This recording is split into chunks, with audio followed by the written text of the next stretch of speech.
Hi everyone, Ross Bob Squirrel here bringing you another Apex Legends video.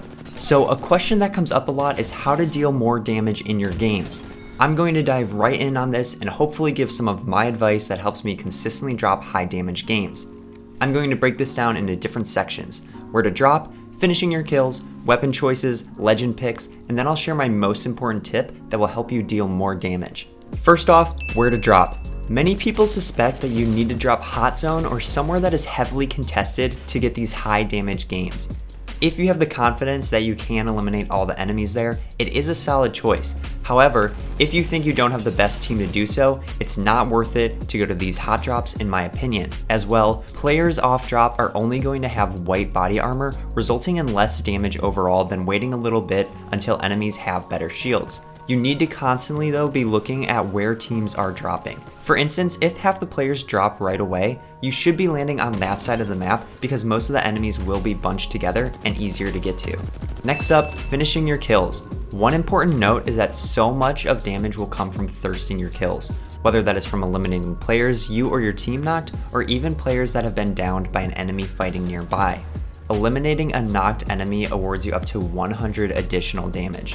This works as well if you do perform a finisher. I can't emphasize this enough for how important it is to completely eliminate knocked enemies. If you end up with 5 kills at the end of the game but didn't thirst those kills, you're missing out on what could have been 500 additional damage. Now, when it comes to weapons, personally, I enjoy using a medium range weapon such as the R301 or Flatline, and then something close like the R99 or RE45. You can deal high damage games with longer range weapons like a charge rifle or other marksman weapon, but for me, I end up feeling that I am an easier target if I'm focusing on sniping, as a team could easily push me as I will have the disadvantage up close. As well, I really enjoy using double light ammo weapons in Season 12 because of the hammer point being back. Light ammo is one of the easiest ammo types to find this season, and with the replicators being able to craft ammo, it is a no-brainer for me to rock double light. Now, the biggest tip that I have for you to deal more damage consistently in your games is going to be survivability.